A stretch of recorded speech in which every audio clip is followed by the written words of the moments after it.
Bonjour à toi, cher spectateur qui aime la marche à pied, mais qui aime aussi rester en vie. Et bienvenue donc dans l'adaptation d'un des romans les plus compliqués de Stephen King, Marche ou crève de Francis Lawrence. L'histoire, dans une Amérique plus ou moins dystopique des années 70, dirons-nous, enfin 60-70, c'est un peu difficile à situer, nous allons suivre Ray Garati, qui est un jeune garçon qui va participer à la longue marche. C'est quoi la longue marche, vous allez me dire? Il y a 50 jeunes qui représentent chacun des États des États-Unis qui vont marcher tous ensemble. S'ils ont un premier avertissement parce qu'ils ne marchent pas assez vite, c'est pas bien. 2 non plus, 3 non plus, 4, ils ont un ticket. Et je ne vais rien vous dire de plus parce que sinon ça serait trop vous en révéler. Avant de commencer, Hugo, et de te dire bonjour, je vais te demander de prêter serment sur ce magnifique exemplaire de chez Le Livre de Poche de Marche ou crève et de poser ta main. Moi, Hugo Joubert. Moi, Hugo Joubert. Je promets de rester objectif. Je promets de rester objectif. Même si je vais forcément un peu m'emballer. Même si je vais essayer de pas trop m'emballer. Sur le film Marche ou crève. Sur le film Marche ou crève et sur Stephen King en général. Voilà, j'allais dire et sur Stephen King en général, mais c'est très bien. Je le jure. Je le jure. Bonjour Hugo. J'ai menti. J'ai menti. Comment vas-tu? Eh ben écoute, très bien. Impatient. Oui, bah oui, Ça c'est... Alors sachez que l'exemplaire que je vous ai montré, c'est l'exemplaire que Hugo m'a prêté. Parce que moi, j'avais pas lu Marche ou crève. Et j'ai dit à Hugo, ah mais je vais me l'acheter. Et Hugo me fait, Sachant non, que je l'ai. Cette édition-là, je l'ai depuis récemment, mais j'en avais une bien plus ancienne. Exactement, Parce exactement. que j'ai lu Marche ou crève autour de mes 15-16 ans, à peu près. Alors pour en avoir discuté quand même autant avec Hugo qu'avec d'autres personnes, j'ai découvert donc Marche ou crève en septembre, en voyage en plus. C'était mon livre de voyage. Yes, ambiance. Ambiance. Et en fait j'avais comme contexte moi que c'était un roman que si tu lis quand tu as entre 12 et 18 ans, tu peux être sûr que 1, tu vas prendre ta petite claque, que 2, ça va devenir peut-être ton roman préféré, et que de 3, tu vas avoir le livre entre les mains et tu vas être comme ça. Oui. Je vous confirme que c'est le cas. Si vous n'avez jamais lu Marche ou crève, lisez Marche ou crève. Et il avait un peu sa petite réputation aussi d'inadaptable. Ah bah clairement. Ça fait longtemps qu'une adaptation ou une idée d'adaptation traîne, et je crois qu'il y a beaucoup de réalisateurs qui se sont succédés, et que beaucoup avaient très très peur, parce que quand on lit le livre, on se demande comment est-ce qu'on peut faire ça dans un film, disons, de 2 heures classique. Ça semble complètement infaisable, parce que c'est un roman qui joue beaucoup sur le psychologique, sur le côté interne des personnages. Et foncièrement, c'est des gens qui marchent. Et c'est des gens qui marchent. C'est bien de le rappeler, c'est pas des gens qui courent, c'est pas Running Man, contrairement à ce C'est qu'on pas va des gens avoir. qui courent, c'est pas des gens qui vont se cacher, c'est des gens qui marchent Tout tout droit. droit. Voilà. Donc à partir de là, projet qui semblait très compliqué. Lorsque la première bande-annonce est sortie, tout le monde avait l'air plutôt enthousiaste, notamment parce que c'était Francis Lawrence qui s'occupait de réaliser le film. Francis Lawrence qui multiplie les projets, je veux dire, entre les adaptations des derniers romans Hunger Games, les films sur Netflix plus ou moins bons, et ça. Il multiplie les opportunités de pouvoir montrer que c'est un bon yes man et que surtout c'est un réalisateur qui a envie de marquer un peu la pop culture de manière générale. À côté, on avait un casting fait surtout de jeunes gueules du cinéma qui avait l'air d'être plutôt cool. Honnêtement, le casting, moi, il m'emballait plutôt. J'avoue que j'aime beaucoup Cooper Hoffman depuis que j'ai eu le plaisir de le découvrir dans Licorice Pizza, où vraiment il explosait l'écran. Et après, ben, fallait voir ce que ça allait donner. Et c'est là que je me tourne vers toi, mon cher Hugo, et que je te demande ce qu'on en pense de cette longue marche. Je jure de... donc j'y suis allé avec une attente incommensurable. Je pense que Marche ou crève est dans facilement le top 5 de mes romans préférés de Stephen King. Parce qu'il m'a marqué dans mes premières lectures, on va dire, hors lecture scolaire, voilà. Vraiment lecture loisir, c'est un bouquin qui m'a énormément marqué à l'époque. Et déjà à l'époque, je me suis fait la réflexion que je ne le verrai probablement jamais au cinéma, puisque c'est un projet casse-gueule. Et combien de fois il y a eu des articles, il va être adapté, c'est abandonné, il va être adapté, c'est abandonné. Voilà, en sachant que dans le top, il y a aussi la petite fille qui aimait Tom Gordon. Dont tu m'as très souvent parlé aussi. Qui verra peut-être le jour, un jour, le jour. J'espère, hein, j'espère pouvoir en parler un jour avec toi, mais Inch'Allah. voilà. Donc, pour en revenir à Marche ou Crève, annonce de l'adaptation. Là, pour le coup, vraiment, c'est sûr, il va sortir. J'y mettais des gros doutes et une grosse peur parce que j'en attendais énormément. Et je suis sorti content, un peu chamboulax, j'avouerai aussi, parce que le film, je trouve, tient sa promesse par rapport à l'adaptation que ça devait être. Mhm. Et on va étayer un peu plus et on va spoiler comme des gros zouin à un moment. Mais j'en sors content, très content. Il y a quelques défauts, je crierai pas au chef-d'œuvre. Mais je tiens à dire que cette année, nous sommes fort gâtés en ce qui concerne Stephen King? Stephen King. Oui, c'est vrai. Et, Et c'est pas fini. et à ce niveau-là, c'est plus un grand écart, parce qu'entre La vie de Chuck et Marche ou Crève, c'est là où on se rend compte de la palette un petit peu que propose Stephen King Oh et ce oui, que ça peut apporter au cinéma. tout à fait. Euh, c'est bien. Vraiment dans le sens, c'est un bon film, mais sans plus. En fait, j'ai passé vraiment un bon moment, mais en sortant, je me suis dit que il manquait un petit truc, tu vois. Et je pense que c'est tout simplement dû au fait que malheureusement, Francis Lawrence, il a un peu fait le tour, je pense, en termes de création purement cinématographique. C'est-à-dire que moi, c'est un réalisateur que je suis vraiment depuis le début, et je fais partie de ceux qui défendent Constantine en disant que c'est vraiment un bon film, même s'il a des énormes défauts, je trouve qu'il a une très belle esthétique. Je suis une légende est ce qu'il est, c'est-à-dire au fond une très mauvaise adaptation de Je suis une légende, mais un très bon film de genre. Et tout ce qu'il a fait depuis, moi, c'est un peu entre propositions intéressantes et Red Sparrow, où je passe mon temps à me dire qu'est-ce que c'est que ce truc d'espionnage pourri où des Anglais et des Américains font des accents russes à couper au couteau. Mais je trouve qu'en termes d'esthétique pure, ici, il se rapproche trop de l'eau pour les éléphants, pour ceux qui l'ont vu. Et le film a trop de similarités en termes de pur visuel. Hein. J'entends pas vraiment en termes d'ambiance parce qu'on est un peu sur entre youpi, c'est l'ambiance du cirque, il y a des animaux et tout. Et là, c'est des jeunes qui marchent sur la route et qui, voilà, vont tomber comme des petites plumes les uns après les autres. Mais je trouve qu'il n'a pas réussi à faire décoller plus que ça. Et après, moi, j'ai quelques réserves aussi sur l'adaptation pure et dure, dans le sens où, de manière globale, c'est une bonne adaptation. Et c'est une adaptation qui arrive à plutôt bien synthétiser un objet qui est complexe et dense. C'est ça. Et ils ont voulu sauter des trucs qui, pour moi, auraient été vraiment cool à l'écran. Mais si tu les rajoutes... Ils ont pris les libertés qui étaient nécessaires pour que ce soit une bonne adaptation et pour que ce soit une bonne œuvre cinématographique. Tout à fait. En revanche, effectivement, ils ont pris aussi quelques libertés, on reviendra dessus, qui malheureusement manquent dans le propos du livre qui est assez important pour le coup. Ça c'est clair. Je te propose qu'on saute tout de suite dans l'écriture, qu'on va avoir pas mal de choses à évoquer. Donc à la base, il y a le roman de Richard Bachman, alias Stephen King, qui est donc adapté ici par J.T. Molnar. L'écriture en tant que telle est bonne parce qu'elle est immersive. Ce qui, je pense, est le point le plus important dans ce type de roman et dans ce type d'adaptation au cinéma. C'est-à-dire qu'on est clairement sur un livre qui fait 370 pages. Alors regardez, à côté. Je crois que c'est à peu près 370 pages, si je dis pas de bêtises. Je vais pas vous dire de bêtises. Ouais, c'est ça.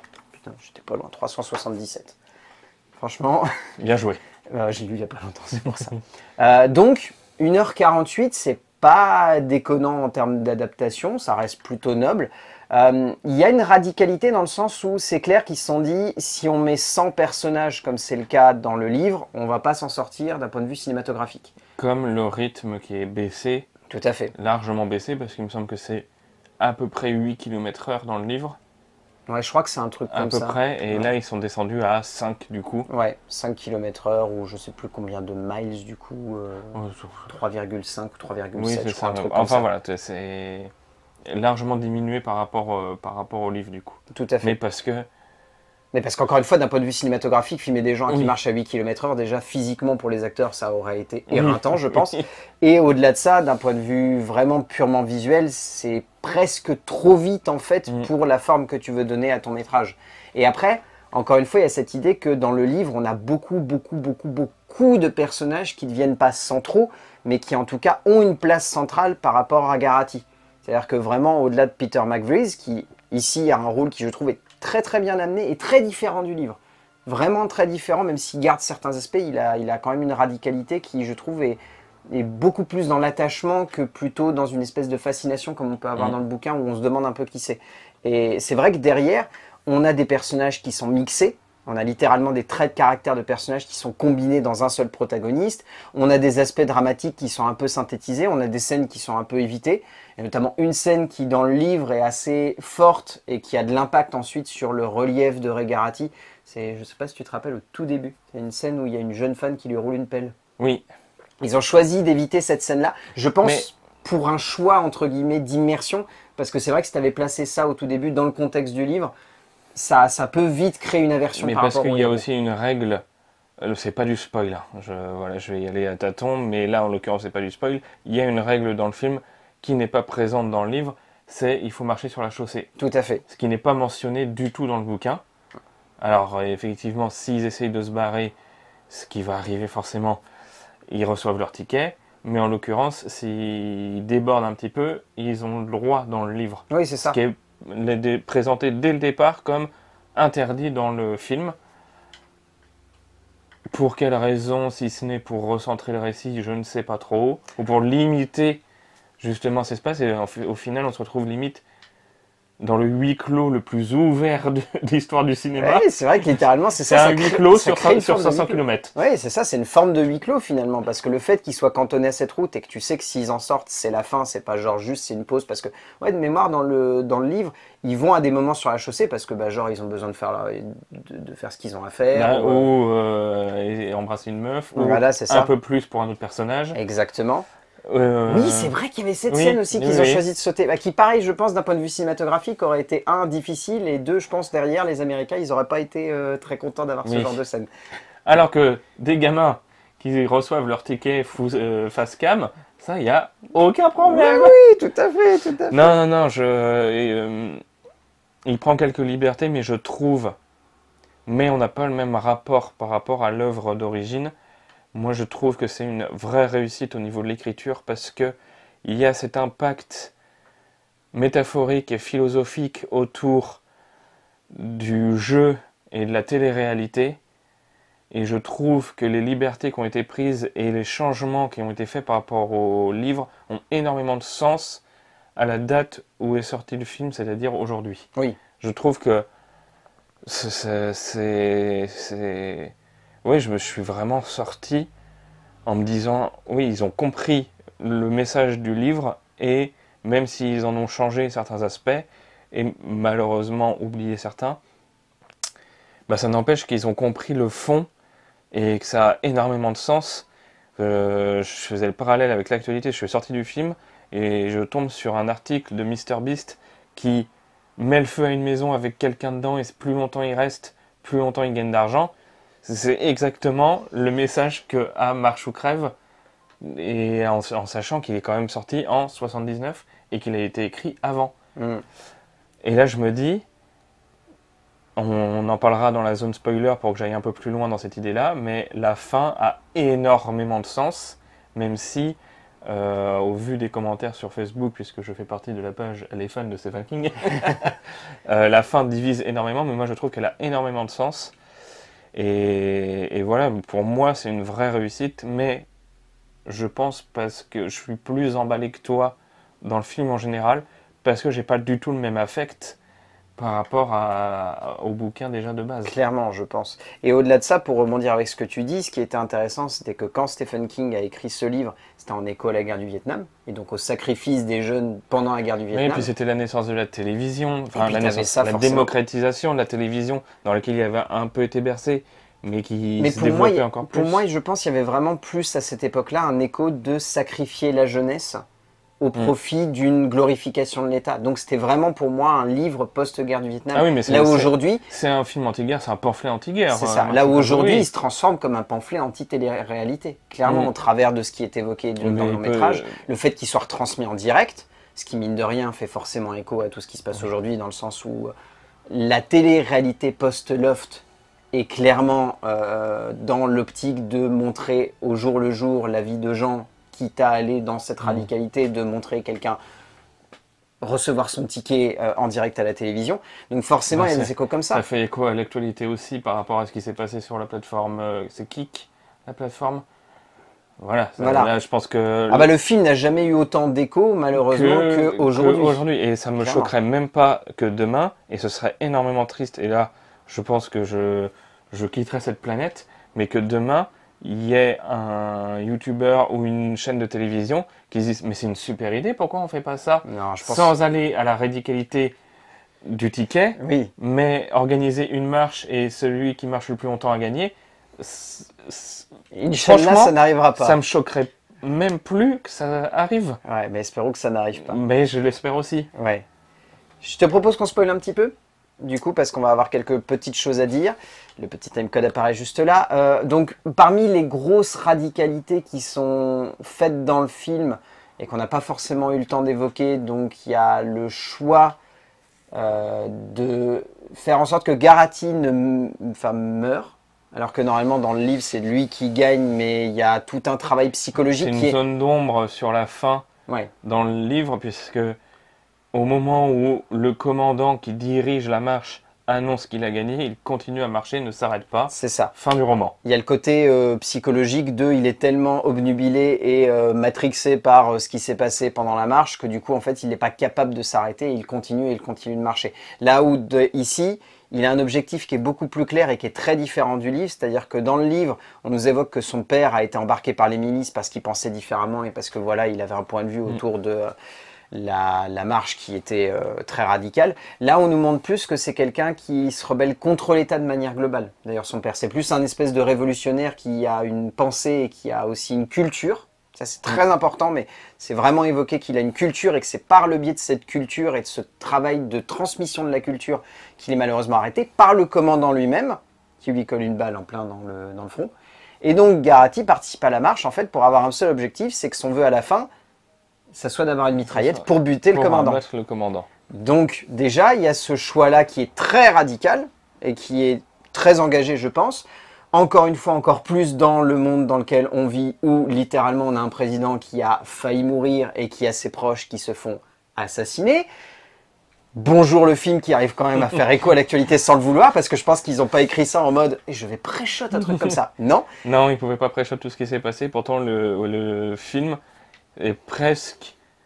On est à la limite du documentaire par rapport à ce qui se passe. Il y a des moments, c'est un peu cata. Et donc, du coup, Garati devient un espèce de personnage révolutionnaire qui a pour objectif de défragmenter le système en butant la personne à la base même de l'autorité. Qui est la tête de l'hydre. Voilà, c'est ça. Donc, c'est très fort. Et donc, ce choix à la fin, c'est que Garati meurt et que c'est McVreeze qui vit. J'avoue, j'ai lâché un petit mais dans le cinéma. Moi, j'avoue que honnêtement, je m'y attendais pas trop parce que bon, on voit la fin arriver. Dans un premier temps, il y a McVreeze qui annonce ce qu'il avait annoncé depuis le début, c'est-à-dire qu'à un moment, s'il en a marre, il s'assoit, c'est fini, ciao. Et on se dit, bah, Garati va l'aider, mais il va pas y arriver. Et en fait, si, et Garati le pousse, et McVreeze continue. J'avoue, je l'avais pas vu venir. Ah, moi non plus. Moi, je me suis dit, wow, d'accord, ok, pourquoi pas. Sauf que ce qui est sous-entendu, et selon moi, c'est ça, et après je te laisserai évoquer ton truc. Je pense qu'en fait, McVreeze est mort, et que tout ce qu'on voit, c'est dans sa tête. Parce que la forme que vous verrez lorsque vous verrez le long métrage, pour moi, elle est claire. Et c'est là où on n'est pas trop d'accord. Ouais. Moi, je pense que le changement de la fin, qui est le moment le plus impactant, que ce soit dans le roman ou dans le film, elle a du sens par rapport au contexte dans lequel elle sort. Quand le livre sort, Ray Garati qui survit et qui continue sa marche, c'est un peu l'image de on va continuer à plonger dans et la guerre et la télé-réalité et c'est l'endoctrinement. C'est l'endoctrinement et le côté il marche dedans. On a poussé les jeunes à s'engager pour le Vietnam en leur vendant des idéaux et quand ils en ressortent, ils ont un syndrome post-traumatique et en fait, ils n'arrivent jamais à se remettre de cette guerre. C'est ça, et ça continuera, il y aura d'autres guerres et voilà. Je pense que c'était le message qu'avait Marche ou crève au moment où il est sorti. Là, aujourd'hui, ça fait plus écho à une rébellion et au bout d'un moment, stopper ce système en coupant la tête de l'hydre. Donc, Buter le commandant. La fin finit par l'assassinat pur et dur de celui qui mène ce jeu qui n'a aucun sens et qui est une image, forcément la longue marche est une image du système dans lequel on se retrouve tous. Et c'est très bien abordé tout le long du livre où ils se disent ça n'a aucun sens, mais on est tous au pied du mur, donc on s'est tous retrouvés à être obligés de le faire. Et au bout d'un moment, bah, il faut dire stop. J'emmerde la marche, j'emmerde le commandant.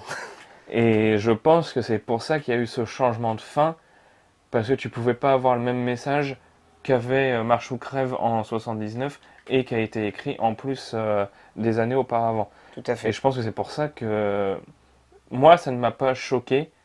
Au contraire, j'ai trouvé ça intéressant. C'est une énorme prise de risque parce que Stephen King a une fanbase tatillonne, voire limite chiante.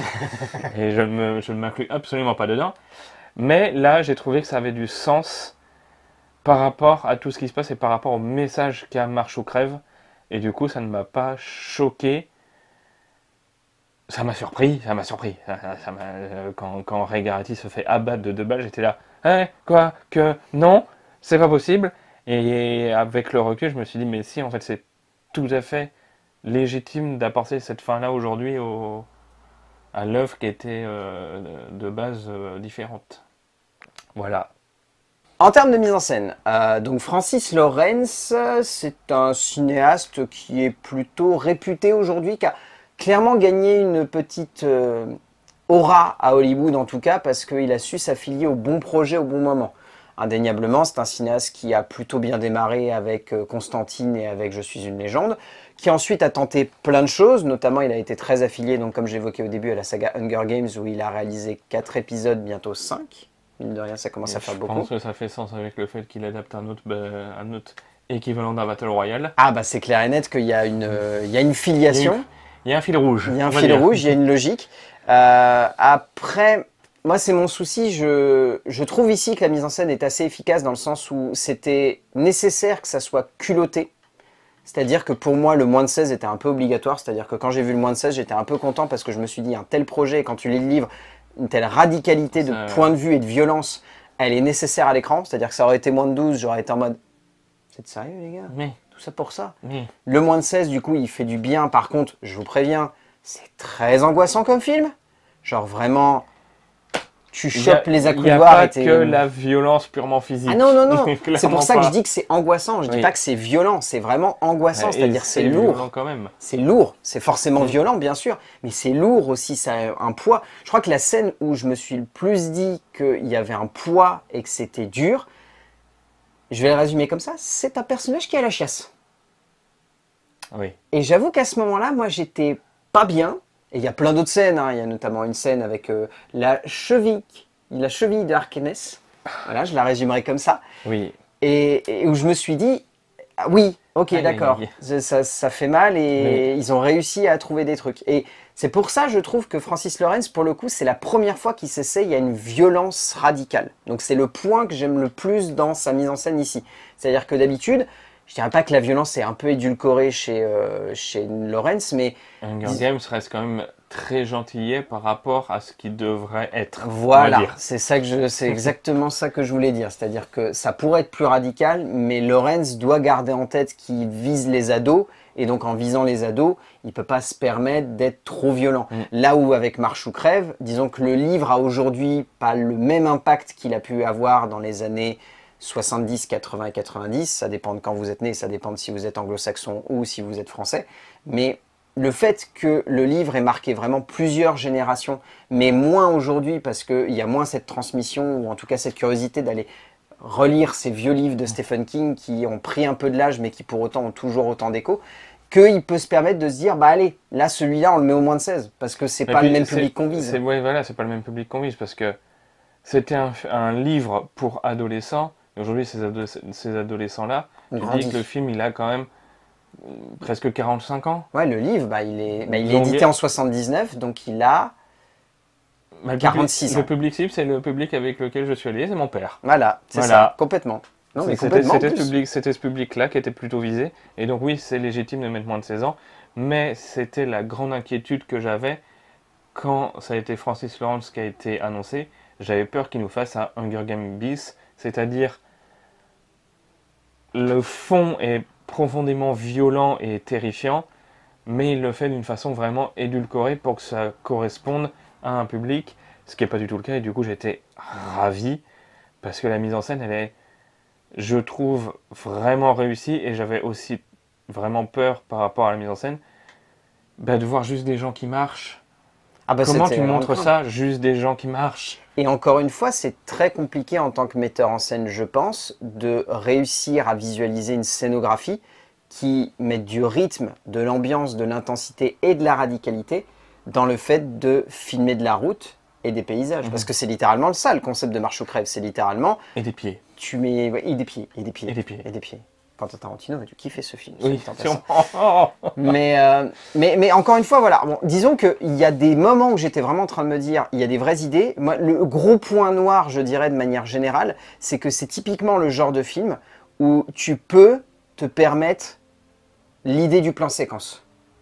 De vraiment pousser Oui. le point de vue du spectateur et le point de vue des personnages dans cette longueur. Parce qu'en plus, en anglais, c'est The Long Walk, la longue marche. On reste dans le principe de la longueur, donc de la montée en crescendo. Il y a un montage par contre qui je trouve est très léger. C'est-à-dire que pour le coup, Francis Lawrence, il a parfois un montage un peu trop survitaminé et cut. Oui, Bon, moins que Hunger Games quand moins même. que le premier Hunger Même, Games, mais dès le deuxième, on voyait Ou qu'il y même avait Je quand même suis une des légende qui était quand même très aussi survitaminé, tu vas dire. survitaminé. Mais même Je suis une légende, je trouve, a quand même une radicalité qui détonne un petit peu de l'époque. C'est-à-dire qu'il aurait pu Oui. vraiment aller. Il va dans la caméra à l'épaule. Ça, c'est un peu indéniable parce que c'était un peu dans l'air du temps. Mais il y a quand même un travail d'esthétisme qui, je trouve, est assez classe. Mais disons qu'ici, il y a très peu de plans caméra à l'épaule. C'est beaucoup de plans comme s'il était du point de vue des chars qui suivent les personnages, ce qui est une bonne idée. Mais après, mon seul point noir, c'est que je trouve que on voit que c'est Francis Lawrence si on connaît un peu son travail sur Hunger Games ou sur Je suis une légende. Mon souci étant que il n'y a pas un vrai point de vue d'auteur. Oui, Très factuel. je vois ce que tu veux dire. C'est pas très radical, quoi. C'est radical parce que heureusement il y a un livre derrière et qui doit s'appuyer dessus pour créer de la violence, créer de l'impact, créer de l'intensité. Et je pense encore une fois, heureusement qu'il a un bon scénar derrière parce qu'il aurait eu un très mauvais scénario, ça aurait donné un film très décevant. Oui. Parce que sa mise en scène n'arrive pas à créer forcément d'images assez iconiques pour faire en sorte que ça marche. Il crée de l'impact, encore une fois, je dis pas le contraire. Curly, ça fonctionne hyper bien parce qu'en plus, il a cette très bonne idée de faire Curly titre. Et ça fonctionne du feu de Dieu. Parce que d'habitude, dans ce genre de métrage, t'inquiète pas que si t'es un vrai yes man, tu vas mettre ton titre au début comme un bon faiseur, et puis tu te débrouilles ensuite. Or Non, là, le titre arrive après le premier ticket. Ouais, c'est ça. Bah, honnêtement, le titre, il arrive au bout de 20-25 minutes de film. Ouais, C'est 20 assez, minutes, je crois, c'est ouais. assez long, quand même. C'est assez long. Et tu te dis que, mine de rien, c'est quand même une vraie idée de metteur en scène que de faire ce truc-là. Mais oui, je trouve l'image vraiment très intéressante. Je trouve limite les paysages pas assez exploités par rapport à comment c'est interprété dans le livre. Et bon, après, parce que le film est aussi énormément raccourci, donc forcément, la mise en scène va l'être aussi. Mais je trouve qu'il y a un manque de l'environnement dans lequel il se trouve. Alors, ça se focus sur la route, c'est très intéressant, mais il manquerait presque de... Ça ressort que par les dialogues, et pas forcément par l'image, je trouve. Ouais, je vois ce que tu veux dire. Cette espèce d'enfermement et cette espèce de campagne qu'il déteste dans le livre, et je trouve qu'elle n'est pas assez représentée. Après, par contre, je mets un gros point d'honneur. J'ai énormément apprécié la lumière. Après, je suis moins impacté parce que j'ai vu moins de films de Francis Lawrence et parce que c'est pareil, j'y allais pas avec le même regard que toi. Donc voilà, j'ai énormément aimé le travail de la lumière. J'ai énormément aimé le travail de la photographie.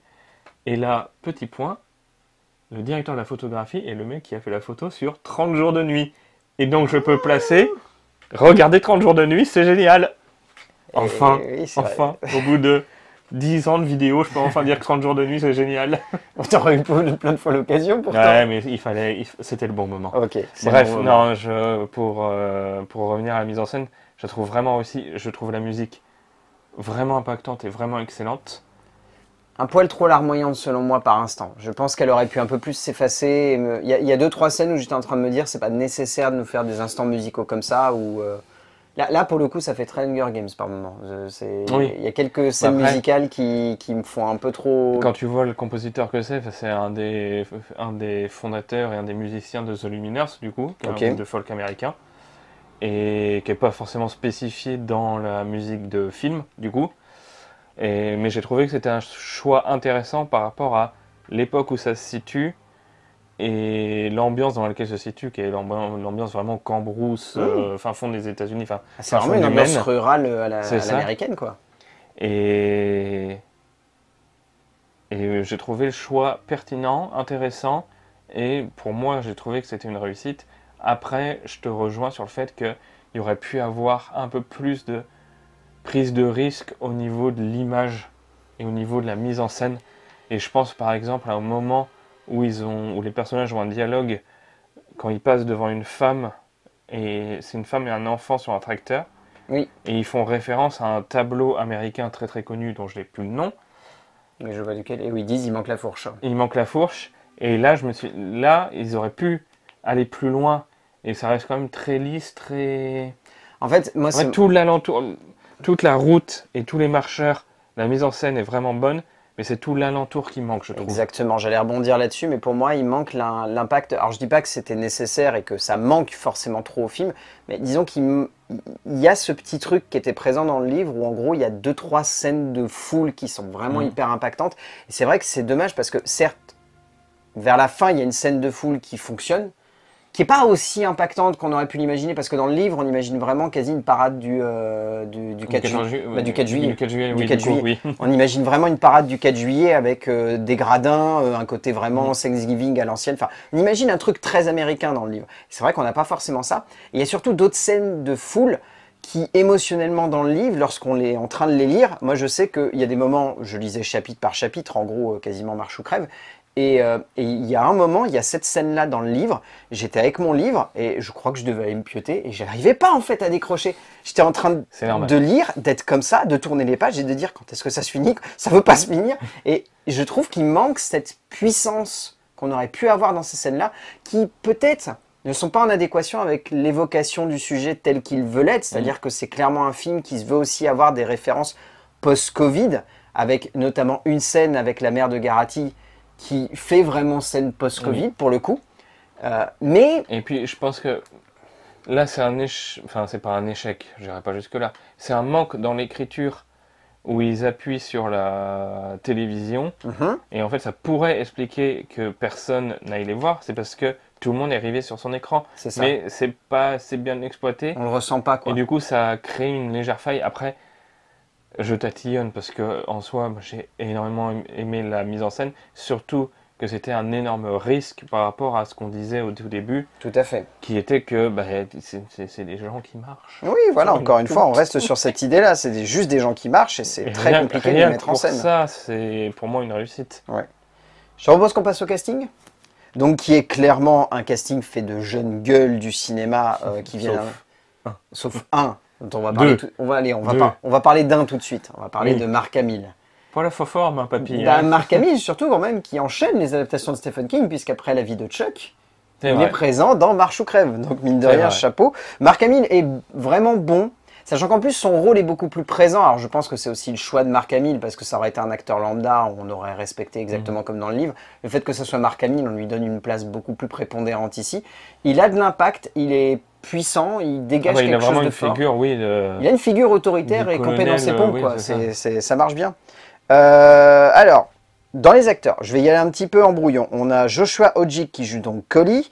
On a Jordan Gonzalez qui joue Richard Harkness. On a Ben Wong qui joue Hank Coulson. Ben Wong qui revient quand même de Karate Kid Legends, qui est sorti cet été. On a Charlie Plummer qui joue Barkovich. On a Tooth Newt qui joue Arthur Baker. On a Garrett Waring qui joue Stebbins.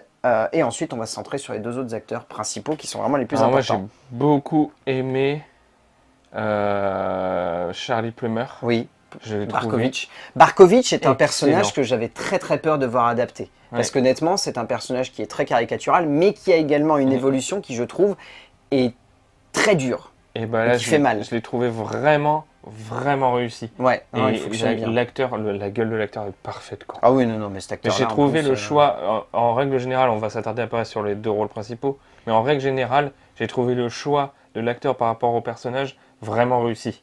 bah, je trouve notamment que Joshua Odjick, il a pas un personnage simple parce que Collie, donc dans le livre, normalement, il y a deux personnages en fait qui sont synthétisés en Oui. lui.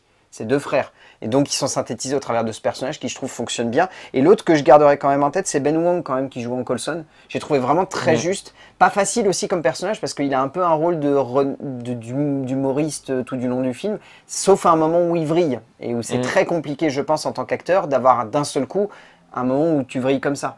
Et pour le coup, il s'en sort vraiment très très bien et est très impactant. Et après, donc, il faut forcément parler de David Johnson, qui joue donc Peter McVries, et de Cooper Hoffman, qui joue donc Raymond Garati.